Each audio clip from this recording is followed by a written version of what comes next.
Sonotech cassettes.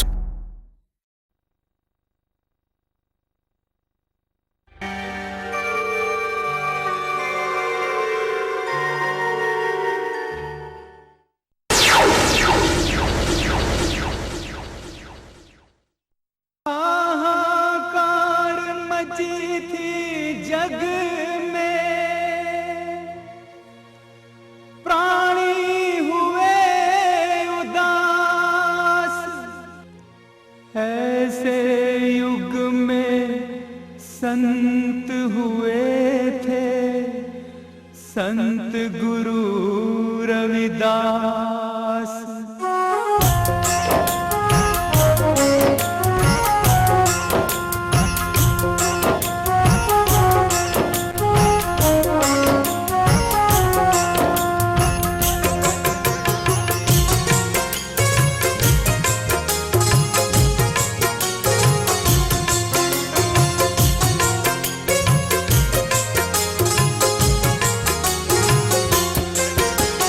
हाहाकार मची थी जग में, प्राणी हुए उदास। हाहाकार मची थी जग में, प्राणी हुए उदास। ऐसे युग में संत हुए थे, संत गुरु रविदास। देखो संत गुरु रविदास, देखो संत गुरु रविदास। हाहाकार मची थी जग में, प्राणी हुए उदास। हाहाकार मची थी जग में, प्राणी हुए उदास। ऐसे युग में संत हुए थे, संत गुरु रविदास। देखो संत गुरु रविदास, देखो संत गुरु रविदास।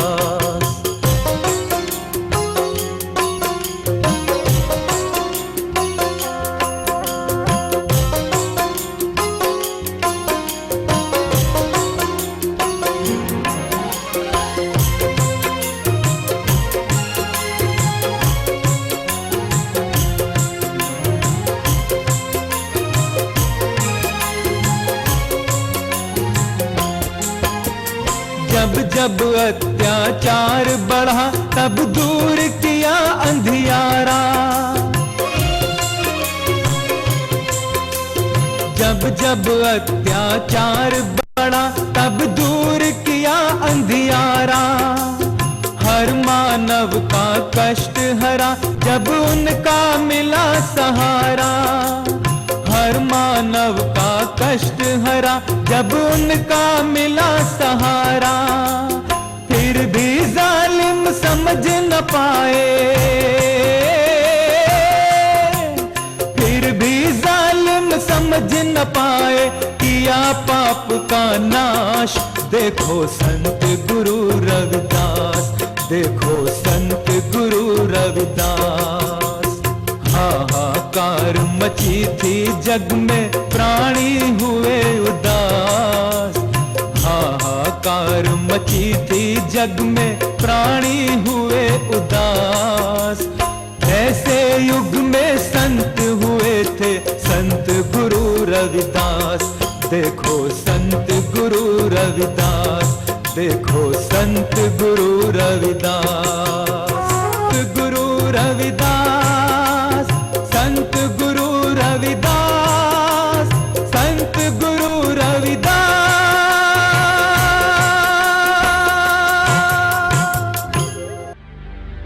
भाई ये तो पता चल चुका है कि गुरु रेवत पर्ग की वाणी पूरी होने वाली है। पूरी तो तब होगी जब हम होने देंगे। हाँ, हम गर्भ में ही उस बालक को मार डालेंगे, मार डालेंगे। क्या कहा? गर्भ में ही मार डालेंगे? मगर वो कैसे? यह तो बड़ा कठिन कार्य है। मैं उस बालक को गर्भ में ही मार दूंगा। और पर आप उसे मारेंगे कैसे?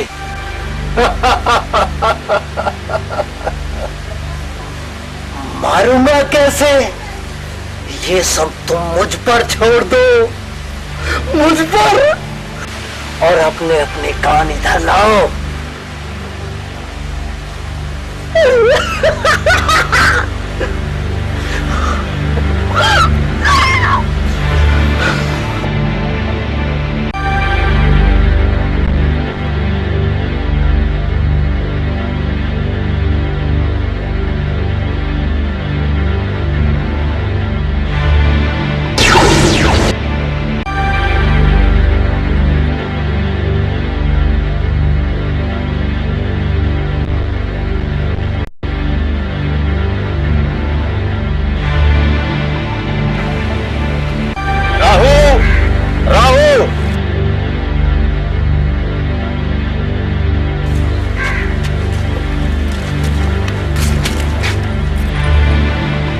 ये गुरु रेवत पर्वत का प्रसाद है, अपनी पत्नी को खिला देना, बालक स्वस्थ होगा।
उठो स्वामी, स्वामी उठो। क्या हुआ कर्मा? ये तुम पसीने पसीने क्यों हो रही हो? क्या हुआ? कुछ नहीं स्वामी, लगता है अब समय आ गया है। आप कहो कर्मा, क्या कहना चाहती हो? कहो तो मैं दमोदरी को ले आऊं। नहीं स्वामी, रहने दीजिए, अभी बहुत रात बाकी है। सुबह तक देखती हूँ, सहन करती हूँ, शायद भोर तक समय कट जाए, तब ले आना दमोदरी को। नहीं कर्मा, मुझसे तुम्हारे पीड़े नहीं देखी जाती। वही तो क्या हुआ, उसकी जरूरत तो पड़ेगी ही ना, इसलिए मैं चाहता हूँ। लगता है अब आपको जाना ही पड़ेगा, मुझसे अब ये दर्द सहन नहीं होता। जाइए, आप तो मुदाई को ले ही आइए। हाँ हाँ हाँ हाँ करना, मैं दम्मोदाई को लेकर आता हूँ, तो अपना ख्याल रखना। हाँ, ले जाओ।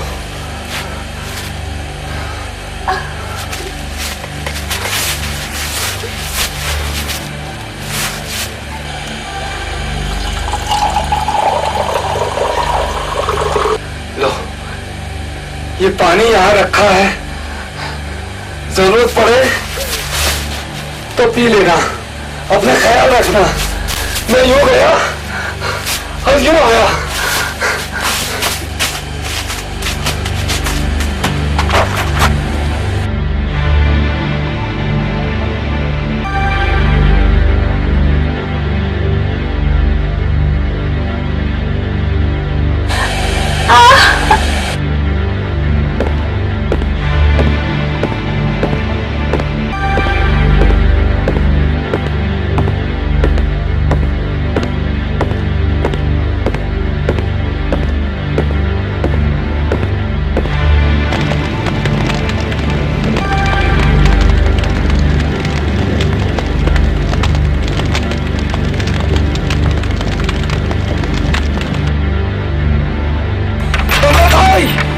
दम्मोदाई, दरवाजा खोलो दम्मोदाई, दम्मोदाई। अरे कौन है? दरवाजा खोलो दम्मोदाई। अरे कम से कम रात में रात तो देख लिया करो भाई। ठहरो, आती हूँ। दम्मोदाई, दरवाजा खोलो दम्मोदाई, दम्मोदाई, दम्मोदाई, दरवाजा खोलो दम्मोदाई, दम्मोदाई। तो आ जाओ भीतर, बोलो क्या बात है? कौन है जो इस वक्त दम्मोदाई की जरूरत पड़ गई? दम्मोदाई, मैं हूँ राहु, जल्दी चलो, कर्मा को बड़ी पीड़ा हो रही है, वो पेट की पीड़ा से तड़प रही है, जल्दी चलो दम्मोदाई। पर राहु, मैंने तो ये काम छोड़ दिया है, मेरी आंखें और मेरा शरीर अब मेरे साथ छोड़ चुकी है, अब मैं ये काम नहीं कर सकती। नहीं दम्मोदाई, कर्मा पेट की पीड़ा से छटपटा रही है, अगर तुम नहीं गई तो बड़ा अनर्थ हो जाएगा दम्मोदाई, बड़ा अनर्थ हो जाएगा। अरे कुछ नहीं होगा राहु, वैसे भी पंडितों और ठाकुरों ने आदेश करा रखे हैं कि जो भी तुम्हारे बच्चे का जापा कराएगा उसे सूली पे लटका दिया जाएगा, और मैं अभी मरना नहीं चाहती। तेरे पैर छोड़ रहा हूँ, मैं तेरे साथ नहीं जा सकती, मैं तो चलने फिरने से भी लाचार हूँ। वो सब तुम मुझ पर छोड़ दो, मैं तुम्हें अपने कंधे पर ले जाऊंगा, बस तुम चलने के लिए तैयार हो जाओ।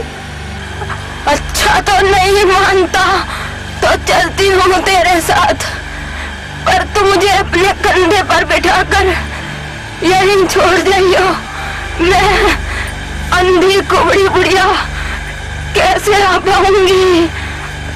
ठीक है दम्मोदाई, जैसा तुमने कहा है वैसा ही होगा, वैसा ही होगा। चलो उठो, आओ। हाँ, हाँ, हाँ।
रही कर्मा, जाओ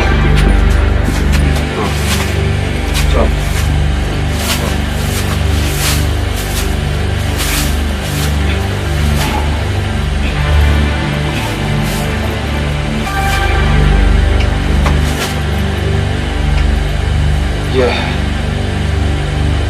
ये है कर्मा। बस अब चिंता मत करो कर्मा, अब मैं आ गई हूँ, सब ठीक हो जाएगा। और तू भी चिंता मत कर बेटा, सब ठीक हो जाएगा। तो थोड़ी देर बाहर जा रहा हूँ और तब तक बताइए जब तक मैं न बनाऊं।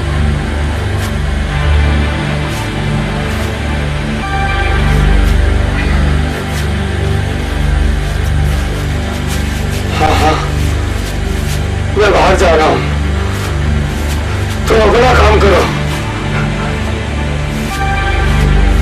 कोई बात हो तो मुझे बुला लेगा। हाँ।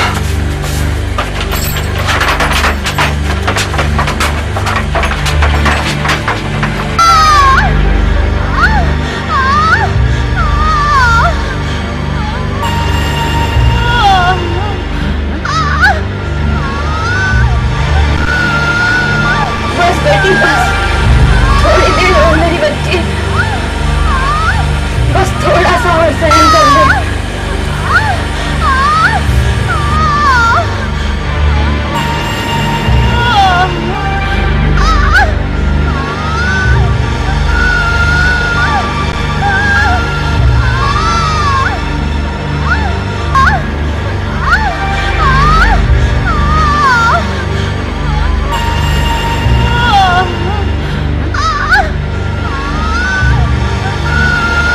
मेरे प्रभु,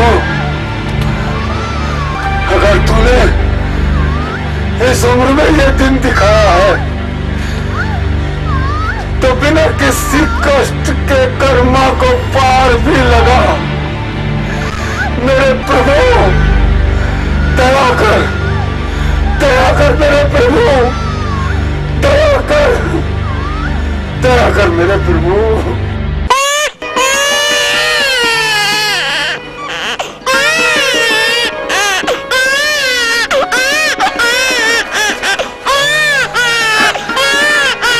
धन्यवाद मेरे प्रभु, धन्यवाद।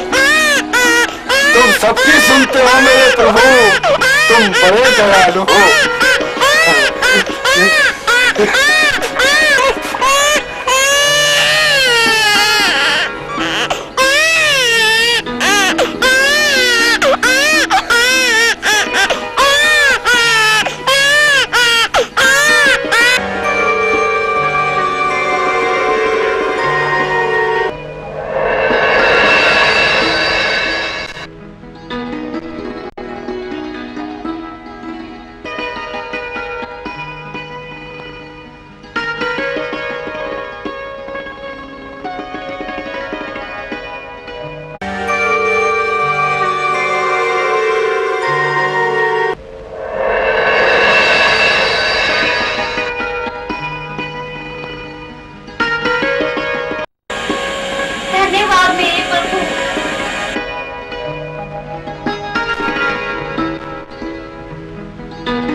आपने कर्मा की कोख से जन्म लिया है, मैं अति प्रसन्न हूँ।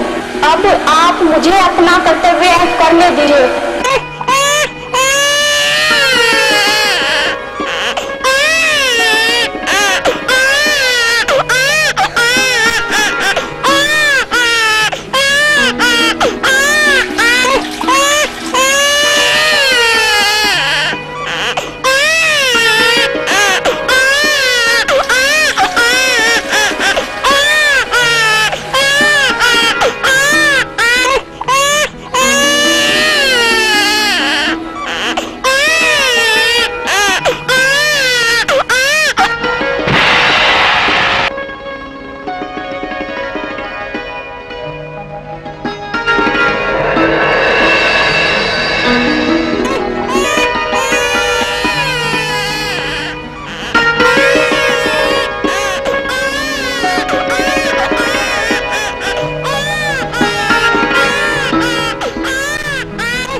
और ये दम्मोदाई कहाँ है?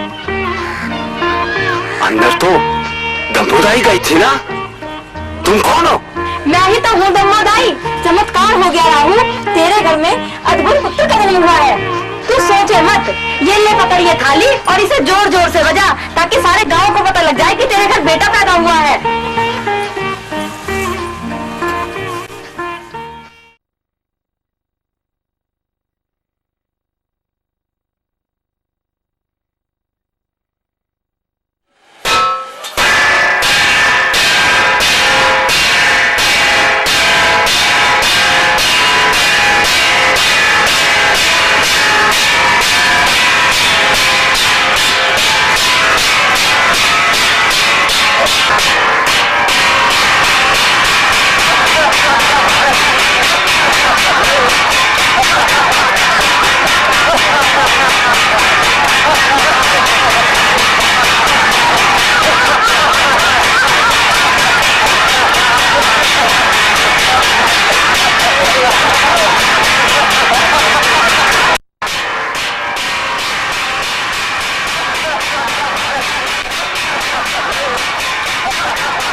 जो ये थाली की आवाज आई थी, लगता है किसी घर लड़का हुआ है।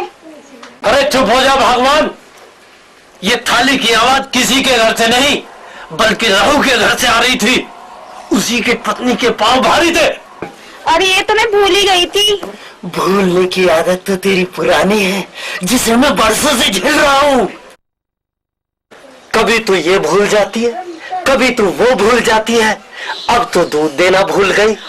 अरे भाग्यवान, अब तुझे इतना भी खुश नहीं होना चाहिए। हाँ हाँ, देख क्या रही है, मैं ठीक कह रहा हूँ। और तू तो ऐसे खुश हो रही है जैसे लड़का तेरे रिश्तेदार के यहाँ पैदा हुआ है। वो नीच मेरा रिश्तेदार? जब सोच समझ के बात कर रही हो, रिश्तेदार होगा तेरा।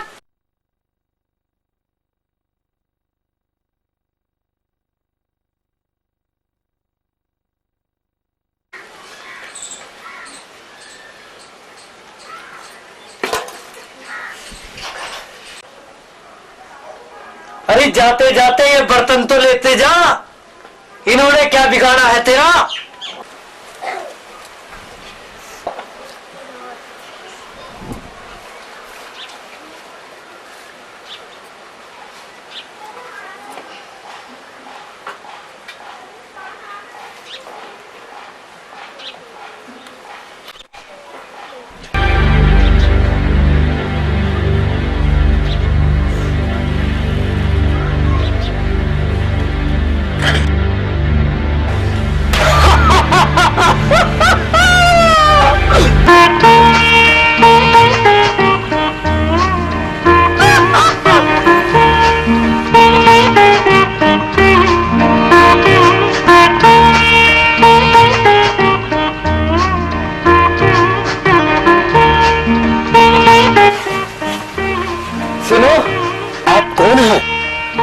के घर से आ रही हैं?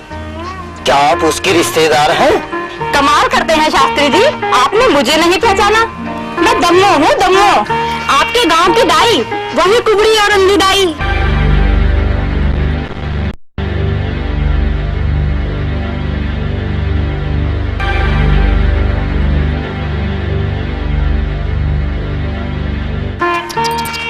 अरे अरे, ये क्या किया शास्त्री जी आपने मुझे छू लिया। मैं तो अभी अभी राहु कर्मा के पुत्र का जापा करके लौटी हूँ। आपका तो धर्म भ्रष्ट हो गया होगा।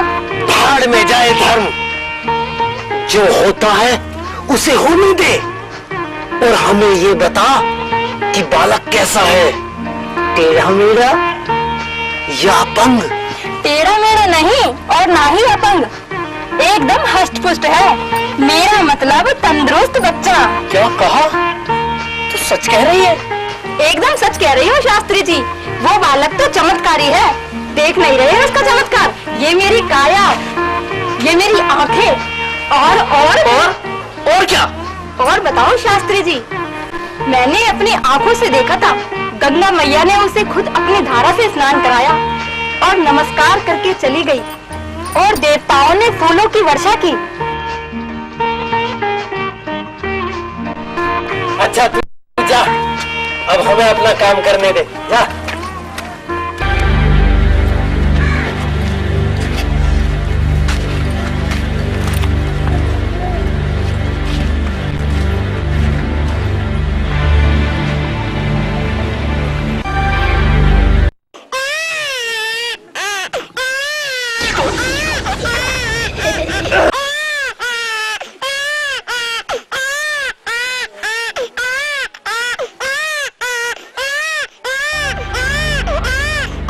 हे प्रभु, ये कैसी परीक्षा ले रहे हैं आप?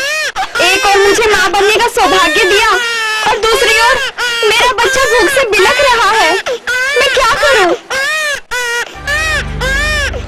हे प्रभु, जब मुझे संतान दी है तो मेरी छाती से दूध क्यों सुखा दिया?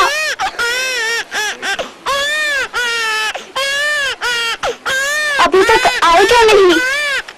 बच्चे को कोई तकलीफ तो नहीं है? वे होते तो वैद्य जी से दवा ले आते। भैरन, पहचान में तो नहीं आ रहा? नहीं।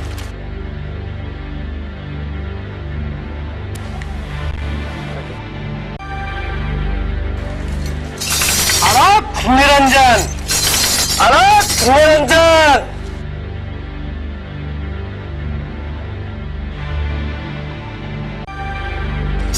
अलख निरंजन।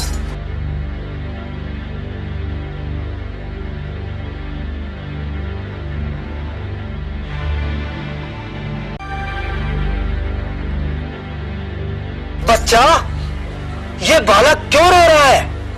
क्या इसे कोई कष्ट है? नहीं महाराज, इस विषय में मैं कुछ नहीं जानती। मुझे तो सिर्फ इतना ज्ञात है कि मेरा पुत्र दूध नहीं पी रहा और रोए जा रहा है। आप ही कुछ उपाय बताइए। उपाय नहीं, बल्कि हम उसका रोग दूर कर देंगे। हम अभी अभी हिमालय पर्वत से लौटे हैं। तेरे बालक को एक भयंकर रोग है। अगर तूने इसका उपचार शीघ्र नहीं कराया तो वो स्वर्गवासी हो जाएगा। जल्दी कीजिए महाराज, मेरे लाडले को शीघ्र औषधि देकर ठीक कर दीजिए। तो जाओ, शीघ्र ही एक कटोरे में दूध लेके आओ। जी महाराज।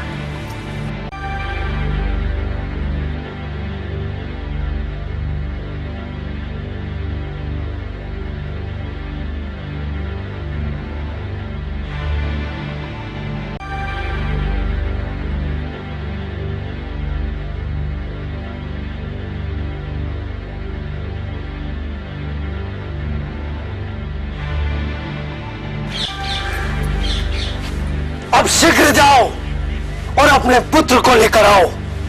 देखना, वो हमारे हाथों से दूध पीकर बिल्कुल ठीक हो जाएगा। उसे कोई भी रोग नहीं रहेगा, कोई भी रोग नहीं रहेगा। शीघ्र जाओ।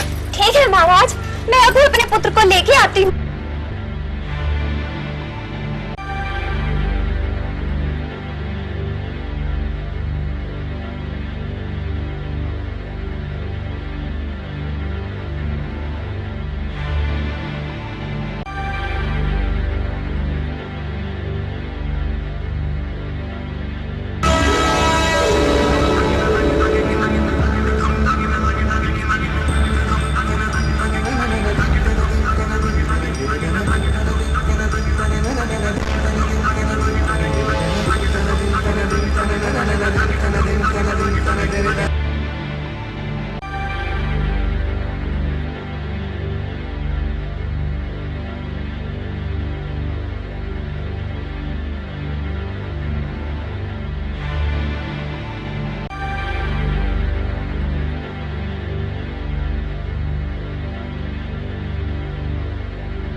ललना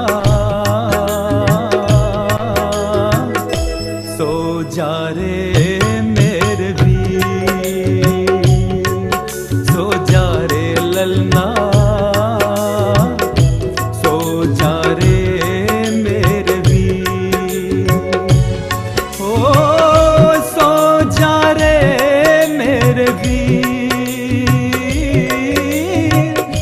सो जा रे मेरे वीर, सो जा रे ललना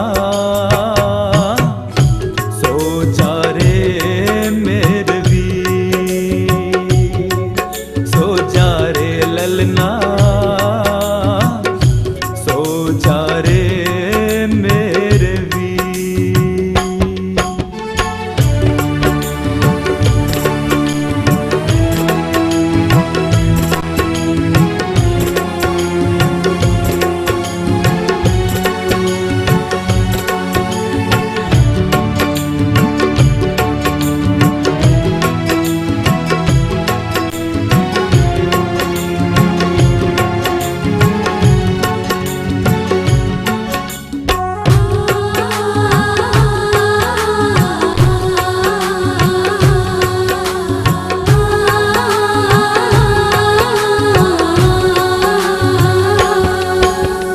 आधी रात को ललना जन्मे हुई बिरहा की पीर,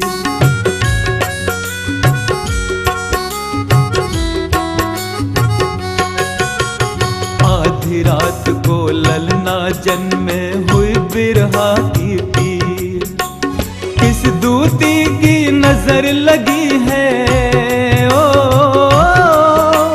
किस दूती की नजर लगी है, सोवे ना मेरा वीर रे, सो जा रे ललना सो जा रे मेरे वीर, सो जा रे ललना सो जा रे मेरे वीर।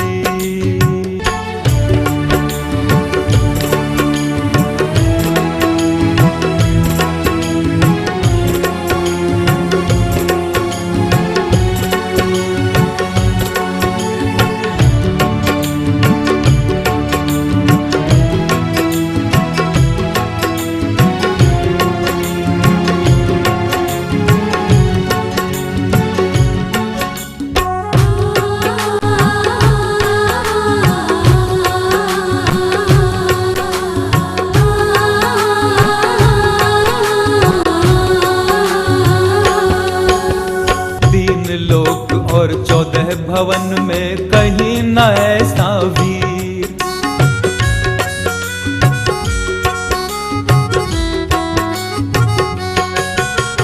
तीन लोक और 14 भवन में कहीं न ऐसा वीर। कह राहु खिला ललना को, कह राहु खिला ललना को, निर्मल हो वे शरीर रे, सो जा रे ललना सो जा रे मेरे वीर, सो जा रे ललना सो जा रे मेरे वीर, सो जा रे ललना सो जा रे मेरे वीर, सो जा रे मेरे वीर, सो जा रे मेरे वीर, सो जा रे ललना सो जा रे मेरे वीर, सो जा रे ललना सो जा रे मेरे वीर, सो जा रे ललना सो जा रे मेरे वीर।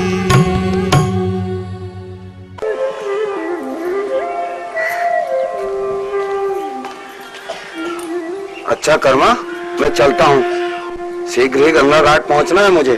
नहीं तो देर हो जाएगी। अच्छा सुनिए, जब आप जाने के लिए तैयार हो ही रहे हैं तो जरूर जाइए, लेकिन अपना वहाँ ख्याल रखना। आज ये तुम कैसी बातें कर रही हो कर्मा? मैं कोई बच्चा थोड़ा ही हूँ। इसमें बच्चे और बड़े की कोई बात नहीं है स्वामी। मेरे मन में बात आई सो मैंने कह दी। आप तो नाहक सोच में पड़ गए। नहीं कर्मा, मेरे साथ तुम्हारा आधा जीवन बीत चुका है। तुम कभी ऐसे ही नहीं कहती। तुम्हारी हर बात में एक तर्क होता है, इसीलिए मैं तुम्हारी कही हुई बात का ध्यान रखूंगा। अच्छा मैं चलता हूँ अब। हाँ, रवि का ख्याल रखना। अच्छा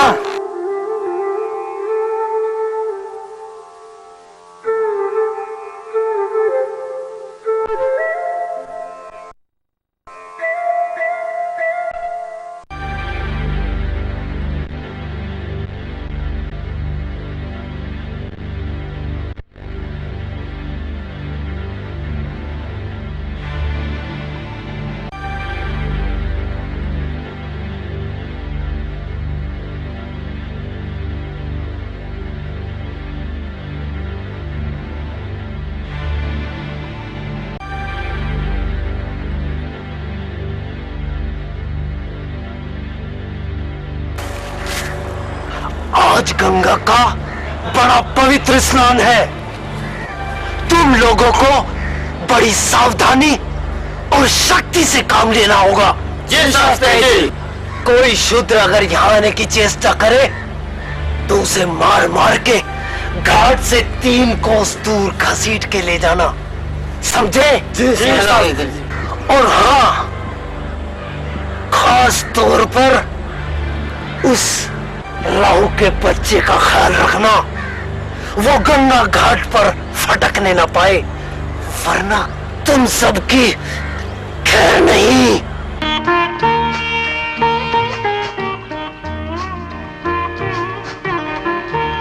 आप चिंता ना करें शास्त्री जी, जैसे ही राहु आएगा हम उसे मार पीट कर भगा देंगे। अरे नहीं मूर्खों!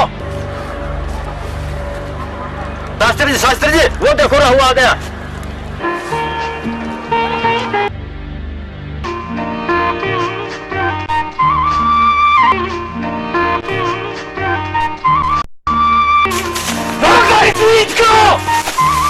रोको इसे, वरना हमारी गंगा और हमें पवित्र हो जाएंगे।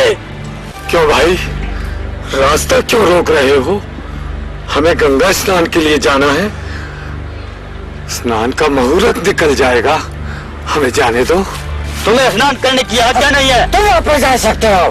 क्यों भाई, अब क्या गंगा स्नान के लिए मुझे किसी से आज्ञा लेनी पड़ेगी? हाँ राहु, तुम जैसे सभी शूद्रों को यहाँ गंगा घाट पे आने की आज्ञा नहीं है।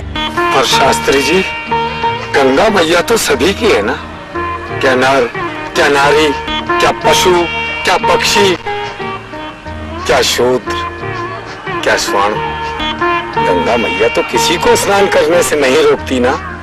तो फिर आप मुझे गंगा मैया में स्नान करने से क्यों रोक रहे हैं भाई? हमने कह दिया कि तुम जैसे शूद्रों के लिए गंगा वर्जित है, इसलिए तुम जाओ, वरना क्या? कौन रोकेगा मुझे?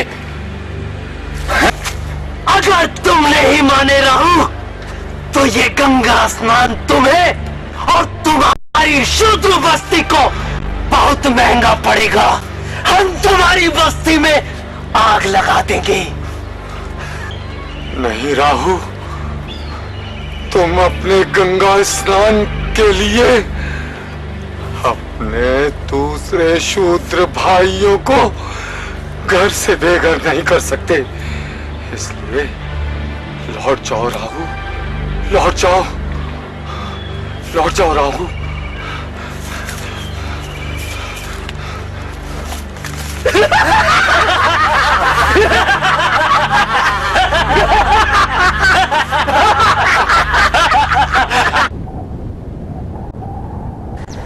बेटा परमानंद जी, गुरुदेव।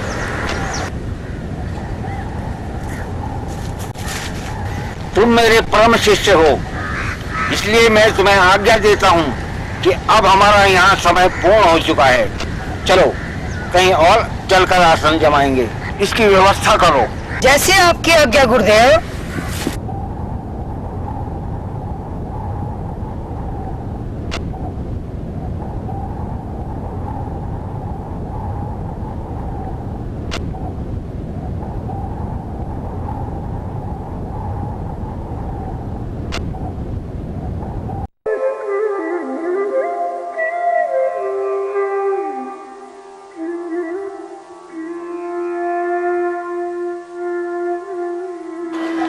अरे ये तो गंगा स्नान के लिए गए थे, इतनी जल्दी कैसे आ गए?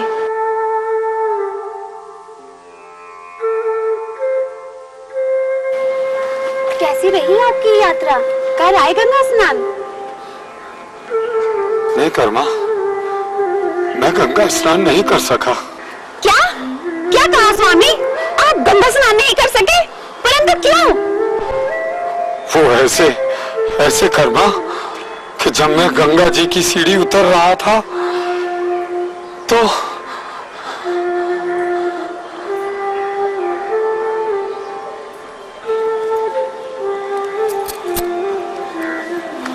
मुझे तो पहले से ही शंका थी स्वामी। खैर छोड़ो, जब भाग्य में होगा तब चलेंगे गंगा स्नान के लिए, और नहीं होगा तो हमारा पुत्र रविदास गंगा स्नान कर आएगा। हम समझेंगे कि हम गंगा स्नान कर आए। तुमने बिल्कुल ठीक कहा कर्मा। जैसे प्रभु की इच्छा। बहुत जोरों की भूख लगी है, अगर कुछ खाने को हो तो दो। आओ।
अच्छा पिताश्री, अच्छा माते, मुझे आज्ञा दीजिए, मैं आज गंगा स्नान करने जा रहा हूँ। नहीं नहीं, आप रोकिए स्वामी। अभी मेरे बच्चे की उम्र ही क्या है? वो अकेला कैसे जाएगा वहाँ? और आप तो जानते ही हैं कि आप भी तो। कर्मा नहीं, मत बोलना। आप दोनों ही कुछ मत कहिए पिताश्री, मैं समझ गया हूँ कि मुझे क्या करना है। नहीं नहीं पिताश्री माताश्री, मैं वापस नहीं बल्कि गंगा स्नान जाने की बात कर रहा हूँ। मैं शीघ्र ही वापस आ जाऊंगा, मुझे कुछ नहीं होगा।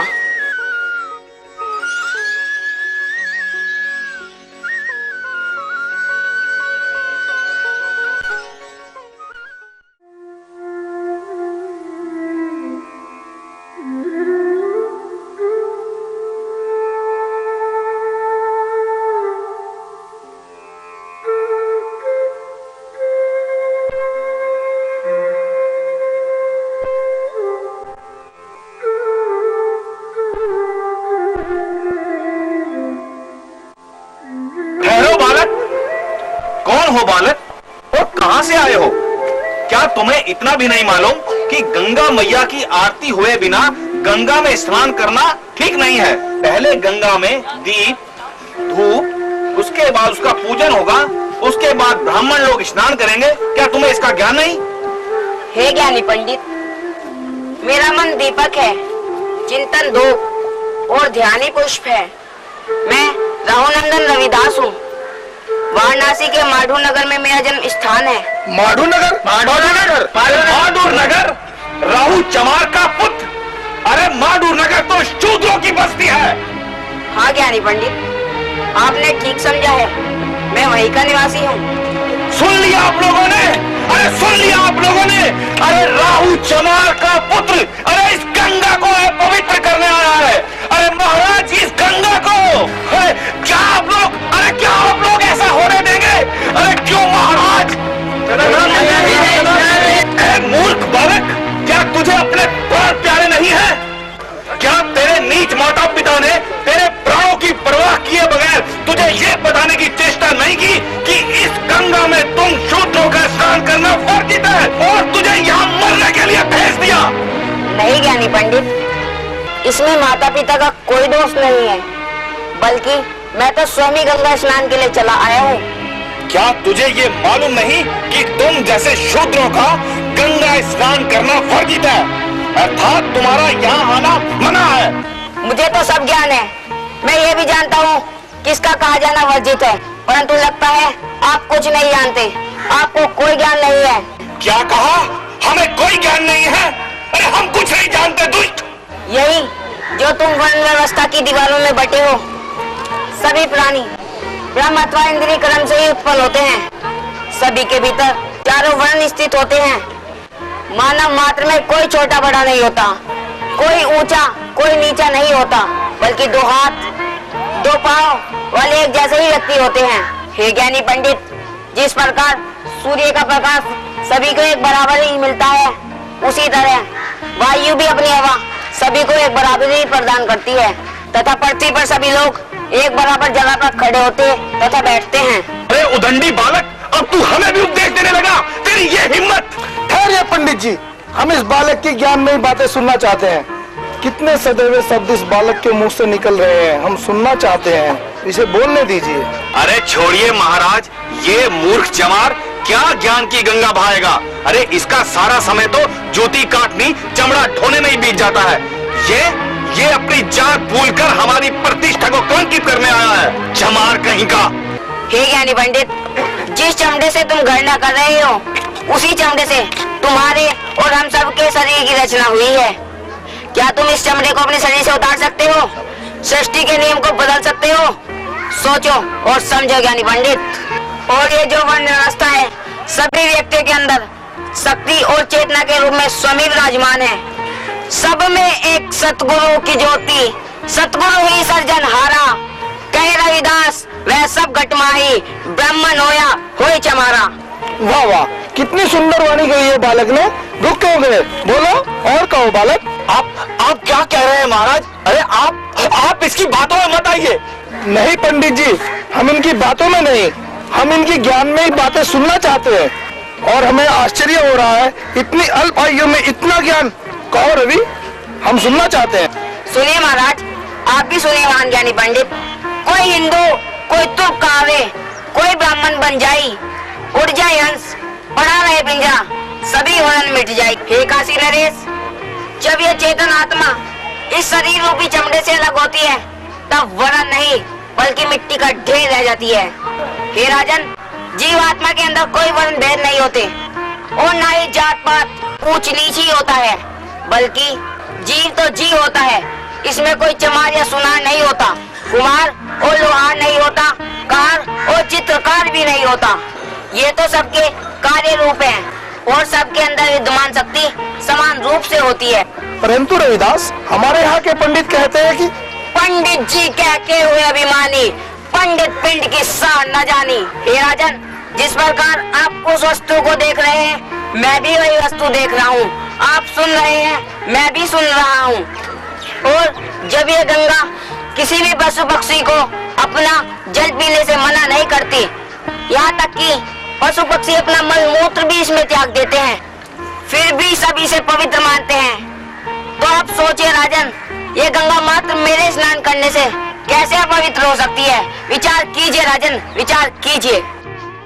कर लिया विचार। आप धन्य हैं रविदास जी, आपने हमारी सोई हुई आत्मा को जगा दिया है। हे रविदास, आप कोई बालक नहीं बल्कि एक महान शक्ति है। आपने हमें सत्य का बोध कराया है। आप गंगा स्नान करेंगे रविदास जी, और अवश्य करेंगे।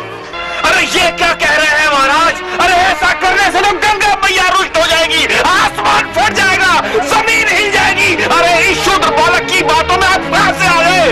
अरे अरे इसे रोकिए महाराज, इसे रोकिए, इस शूद्र बालक को रोकिए, गंगा मैया पवित्र हो जाएगी महाराज।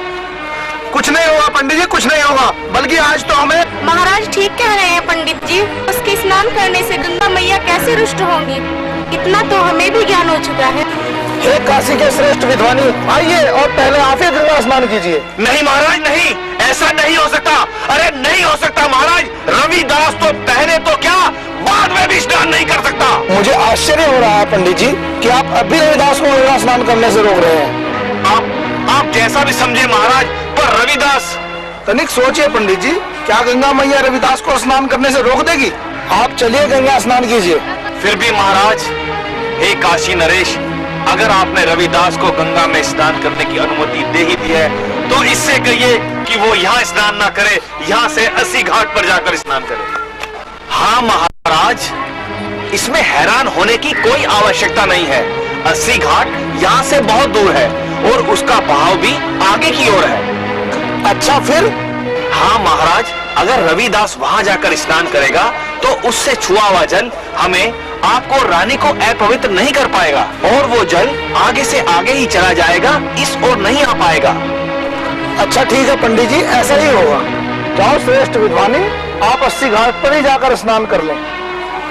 आइए, इससे आपका स्नान भी हो जाएगा और इन पंडितों का भ्रम भी दूर हो जाएगा। जैसे आपकी आज्ञा महाराज, हम 80 घाट पर ही स्नान कर लेते हैं।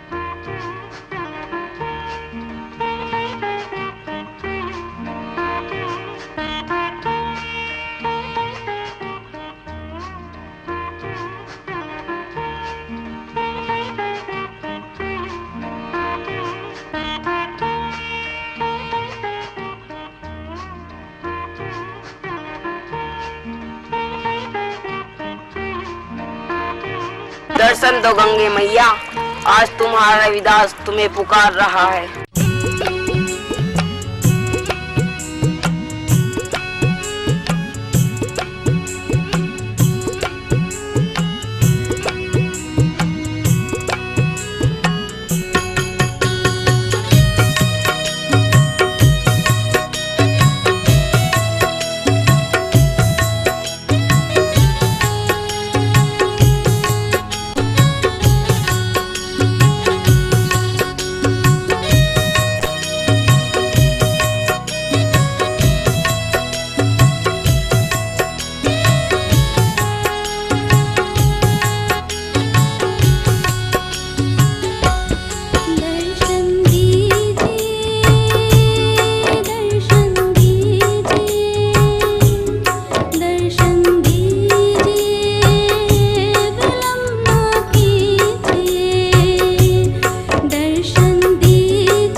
कहो रविदास, कैसे याद किया?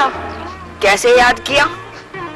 आप तो सब जानती हैं, फिर ये प्रश्न क्यों? फिर भी रविदास, आप सुन नहीं चाहती हैं तो सुने। आज मुझे यहाँ के विद्वान पंडितों ने इसलिए यहाँ स्नान करने के लिए भेज दिया है क्योंकि वो मुझे शूद्र समझते हैं और 80 घाट मुख्य घाट से हटकर नीचे की ओर है और आपका भाव भी उसी ओर है।